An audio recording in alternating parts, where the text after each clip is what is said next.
serving the nation through music and information. At kasama niyo ulit mga ka-Star, si Star DJ Asher for our edition of Hashtag Star FM exclusive dito sa 95.9 Star FM. At ngayong oras nga mga ka-Star ay syempre magiging guest ulit natin ang ating crypto currency at also market specialist kumbaga, no, yung walang iba kundi si the estudyante trader, no, si Sir Christian J. Azucena. Hi sa iyo, Sir Christian, magandang araw po. Magandang araw, DJ Asher, at sa mga ka-Star Nation natin dyan. And it's nice to be back again here and to be guested by DJ Asher and the full community of Star FM. Thank you. Ayun. No, so welcome back, Sir Christian, no? At syempre, para nung nakaraan nga, no, yung last interview natin ay sumakto, no, yung ating ano kumbaga, no, yung ating pag-predict, no, yung analysis natin for the cryptocurrency or value, no, nito sa market. At ito nga, no, kamusta naman sa ngayon, Sir Christian, ang cryptocurrency, lalo na nga dahil as of now, no, maraming mga nangyayari mga conflict din, no, sa iba't ibang mga bansa. So sa ngayon, kamusta naman po yung lagay ng market, Sir Christian? Okay, maganda tanong DJ Asher, no. Unang-una ang cryptocurrency market in the whole year of 2023, we can say that it is bullish. No, it is forming higher highs, no, and it is not going downtrend as well. Kung meron man pullback. Pero masasabi natin sa panahon natin ngayon na kahit maraming conflicts, no, all over the world, especially yung mga gera, disruptions, economic activities na negative, so we can still say that the cryptocurrency market right now is continuously going uptrend or bullish because it stays on the 38,000 levels, no, sa ngayon. So nag-break out siya ng 35,000, 37,000, and ngayon pa 40K na. So kaya masasabi natin na naging bullish sa ngayon yung cryptocurrency market because of the sentiments and demand of the new generations, no, na nag-i-invest sa cryptocurrency market. Oh, ayan din, no. So follow up na lang din yung tanong natin, Sir Christian, lalong-lalo na nga dahil as of sabi nyo, bullish ngayon, no, yung market, no, lalo na for cryptocurrency. So ano naman po ba, habang nagpapatuloy po ba or habang tumataas yung year natin, di ba? So may parang next na naman, no, welcome 2024 din naman. At also at the same time, maliban dyan, ay tumataas din yung, kumbaga, nag-update din or nag-upgrade, evolve yung technology natin. So magiging effective pa rin po ba as of parang nilook forward natin itong cryptocurrency sa market at also yung demand po ba ay mas tumataas pa rin po? Possible po ba yun? Ano? Okay. So napakagandang tanong din or napakagandang insights dahil ang cryptocurrency market, it is connected with the financial technology or which is the blockchain technology that it itself, no, yung technology na yon ay it makes the world, the transactions faster, easier, and it connects also with the lives of the other people na pwedeng makatulong ito sa ating everyday na pamumuhay natin. So kaya masasabi natin ang cryptocurrency market, no, at ang paggamit nito mismo, no, whether yan sa negosyo, sa trabaho, sa pagsisave or pag-i-invest, especially the people now is actually looking forward in the future or for the future. So ibig sabihin, we are looking forward na yung cryptocurrency and other financial technologies ay magbo-boom.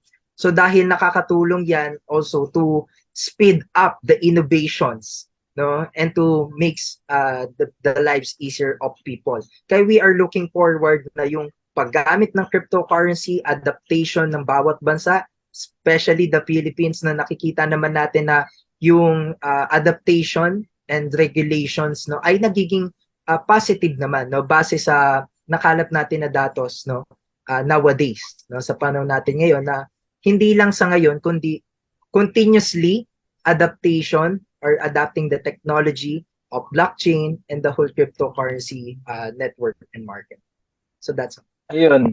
At dito naman sa ating bansa, no, so sabi niyo nga, Sir Christian, na nag-innovate or mas tumataas or mas lumalaki yung volume ng mga gumagamit dito sa bansa ng cryptocurrency at parang much effective or mas kumbaga mas easier, no? So dito naman sa Pilipinas, kamusta naman po yung sitwasyon ng cryptocurrency? At also dahil nga nung nakaraan na interview natin, na pag-usapan din yung tungkol sa possible na paglalagay ng tax, no, sa paggamit ng cryptocurrency. So kamusta naman po, Sir Christian, sa ngayon? Okay. So, ang bagay na yan, no, or ang regulations, no, whether it comes Mm. to cryptocurrency, actually wala pa talagang bill.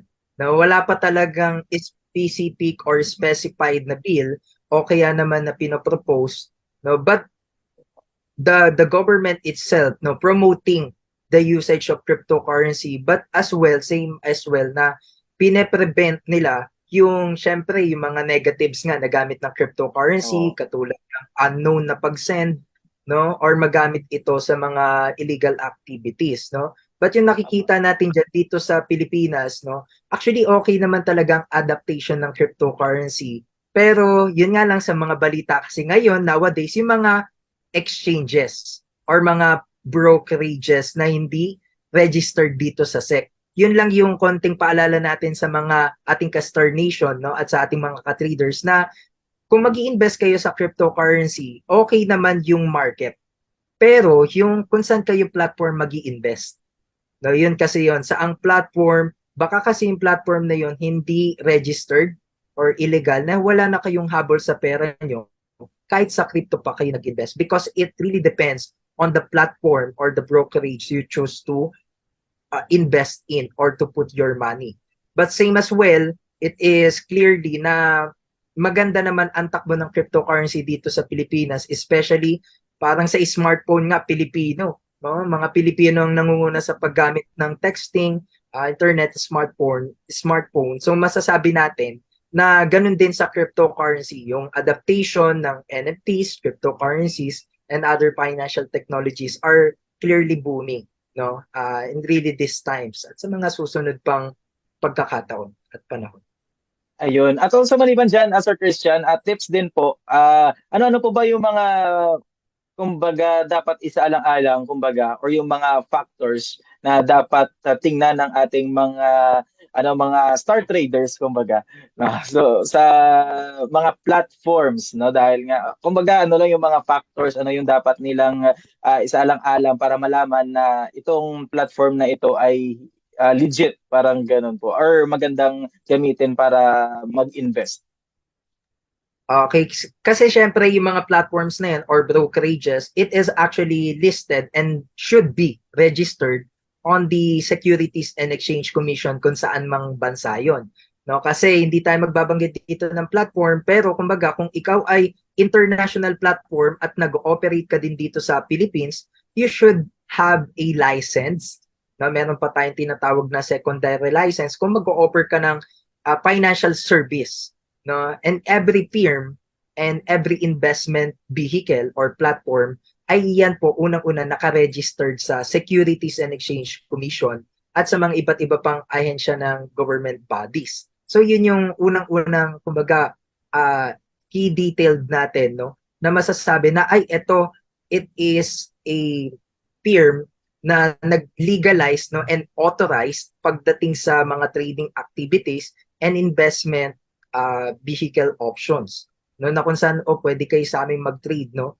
So yun yung unang-unang palatandaan doon. Pangalawa syempre is dapat merong liquidity yung platform, no? When we say liquidity, your money in the platform can be withdrawn anytime. Andun yung liquidity. You can convert your assets into cash anytime you want. Kasi kung walang liquidity, walang security, so maaaring yung platform na yun ay hindi legit. So halimbawa, nagpasok ka ng whatever amount it may be, and then sabi ng platform sa'yo, kailangan na mag-invest pa ulit, no, para ma-withdraw mo yung capital mo. So unang-una pa lang, yun ay isang malaking scam na. So kaya dapat hindi tayo naiengganyo sa mga ganong platforms, no? And lastly, masasabi natin na scam ang isang platform or ang isang mada-download nyo na app, no, sa inyong mga Play Store and Google Play Store and App Store, kung saan yung app na yon or brokerage na yon or platform ay hindi pa sobrang tagal. No? Kasi isa din yung sa mga tinitignan natin, yung tinatawag natin na stability. No? Paano kung nag-bankrupt kung ang mga bangko nga sa US nagba-bankrupt last year, paano pa kaya yung mga bagong currency exchanges or mga platforms, no, na kakatayo pa lang, no? Kaka-establish pa lang. So you might choose as well yung mga platforms na matatagal na, registered, at yung alam mong secured ka talaga, no? Kahit medyo malaki na yung commission and fees, pero kumbaga dapat legit talaga sila. Na anytime you can withdraw your money because it is your right.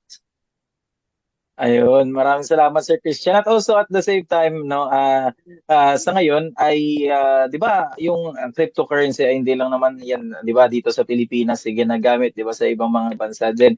So, sa ngayon naman po Sir Christian ay kamusta naman po, or 'di ba may mga war, 'di ba, may mga conflict, 'di ba? So marami yung mga parang nagpapadala din, no, or lalo na sa mga mas nangangailangan mga bansa.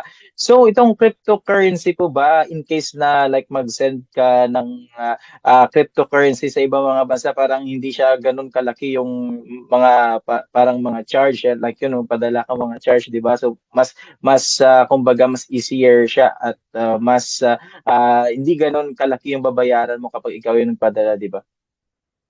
Okay. So when it comes to that matter, no, ang cryptocurrency naman, well, specifically on the platforms kasi, no, na halimbawa doon sa bansa na yon, may mga platforms din sila na in-establish doon sa bansa na yon. So kapag ito yung sender, ito yung receiver. So depende doon sa platform na yon kung magkano yung sisingin nila ng mga charges and fees. But basically hindi naman totally nalalagyan ng government intervention yon na kailangan dito sa bansa na to mas malaking fees dahil may gera dito. So hindi naman, no, parang masasabi natin na yun naman ay fixed base doon sa mga currency exchanges na ginagamit mo. So no matter ano yung lagay ng bansa na yon, pero yung regulations ng platform hindi naman sobrang laki ng mga charges, fees, no, and network fees. Hindi naman ganun ko konsumo yung pagpapadala mo ng pera, no. Kumbaga, Yeah. yung sinasabi mo na may gera ay mainly nakafocus yon or may mas epekto sa foreign exchange market naman, sa forex. Kasi ang pinag-usapan natin ay crypto, it is borderless and it is beyond the government control. Thank you. Ayun. At before tayo mag-answer Christian ang ating interview, syempre baka pwede nyo kaming mabigyan naman ng ano, no, ng prediction, no, for our ano sa ngayon, for our crypto market, at also sa ano rin sa upcoming, no, na crypto kumbaga value, no? So sige Sir Christian, ako. Okay. So, ayan na nga ang pinaka hinihintay no, ng ating mga ka-star traders, no? Na kung Leaders. saan, ayan, marami na nga ang nag-aabang sa ating prediction kasi in March 2023, that was the last time you guested me here, na nahulaan natin or na-predict. Pero it was not really hula, no? It was clearly a great analyzation skills. No, na nahulaan natin dahil pinag-aralan talaga natin. Ngayon, yun ang tanong, ano na ba magiging movement ng cryptocurrency market by 2024?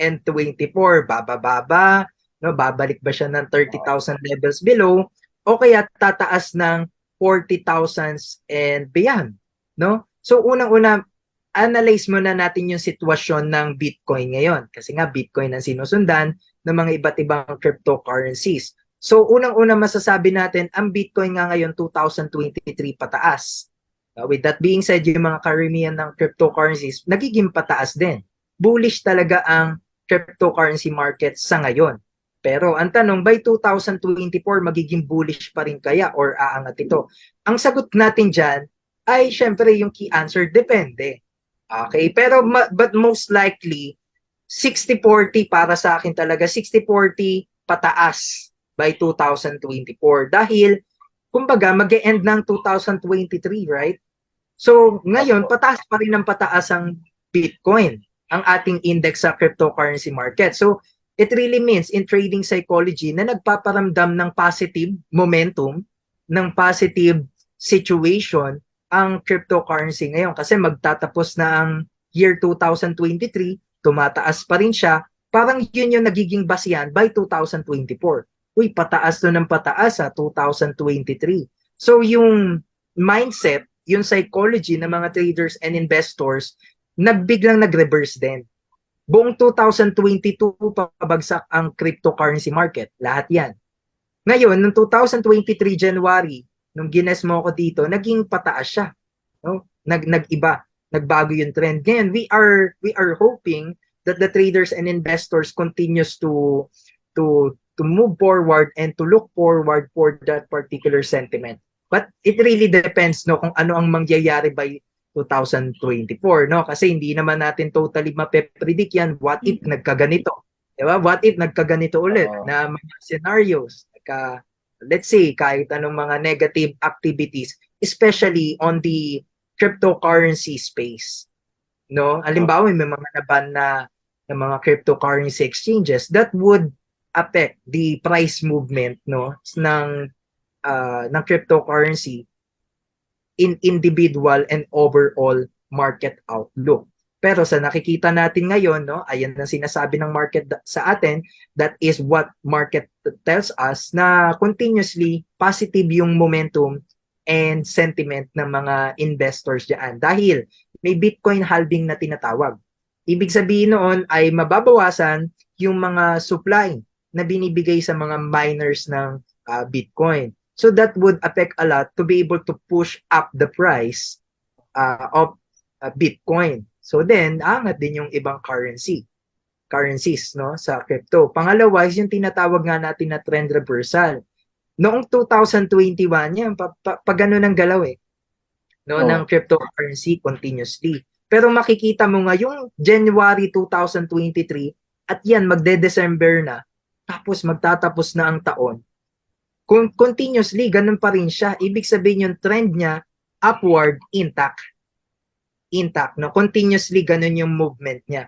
So, kaya masasabi natin na pataas no, ang cryptocurrency by 2024. Yes, there will be always retracement. Pwedeng bumaba ng konti. Halimbawa, wala naman straight line na pataas Opo. Diba? Walang straight line na, uy, to the moon, no? Ganun yung sinasabi. Lalo na sa crypto. Yes, so wala talagang ganon. No? Ang meron dyan yung pataas siya continuously, bababa ng konti, mga first quarter ng 2024, and then by second and to third quarter, continuously tataas na naman. Ganon naman ang movement ng cryptocurrency market. So that would be my final insights. No? Oo, pero so far, Sir Christian, mas maganda, kumbaga mas magandang mag-invest or mas maganda yung market natin sa ngayon, lalo na dahil in case no, dahil tuloy-tuloy na tumataas, no, in case na bumaba siya ng konti, 'di ba? So possible na mas mataas pa yung itataas Yes, that's clearly the point. Mas pataas pa siya. No, dahil nandiyan no, post pandemic na, no, ayan na wala na tayo sa ganung stage, no. Maluwag na ang economy. So damay-damay na may mga markets na yan and based on those fundamentals, no. Lalo na cryptocurrency market nga pinag-uusapan natin, napakabagong market. No, napaka-booming pa lang siya.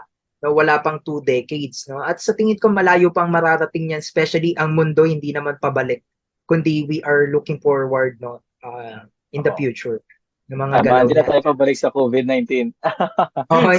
Hindi na rin tayo pabalik no, sa mga traditional investments and traditional technologies no, na paurong. So kaya sa ngayon yun yung ating insights doon, no? And when it comes to the other financial markets naman and economies, yun nga magre-rely talaga yan sa global economy. Kung may nangyayaring mga gera pa rin continuously, disruptions ng mga oil prices and oil supplies, so that would affect a lot the economy of the Philippines and other states as well, no? So hindi lang Pilipinas ang naapektuhan kundi ang iba't ibang ekonomiya din ng bawat bansa kung may negative na nangyayari. Pero kung yan puro positive, no? Higher GDP, higher trades, no? So malaki ang chance na pataas na ulit ang mga other financial markets and economy. Basta continuous lang din ang improvement and growth no, ng bawat bansa. Then yun ang aking insight sa cryptocurrency market. Thank you, DJ Asher. Ayun, maraming salamat Sir Christian J. Azucena, no, or or mas known, no, na the estudyante trader, no, sa pag-guest ulit dito sa aming station para syempre magbigay ng inyong insights, no, lalong-lalo na nga sa mga mas nag-aabang, no, nag-aabang ng market, lalo na nga for kung ano ba best na time ba ito mag-invest or hindi, ganon sa crypto or sa cryptocurrency. But anyways, maraming salamat Sir Christian sa pag-guesting and sa inyong time. Alam ko napaka-busy yung tao, no? At also, no, sana po yung makapag ano, 'di ba? Next time naman makapag guest naman ulit. Lalong-lalo na nga dahil for 2024 na naman yung inaabangan natin, mas early New Year gift kumbaga mula sa inyo. No? So, anyways, maraming salamat Sir Christian J. Azucena at also sa mga ka-study natin. Ayan na, nabigyan na kami namin ng mga insights lalong-lalo na for crypto, lalong-lalo yung mga nakaabang natin mga crypto traders dyan na nakantabay dito sa ating programa.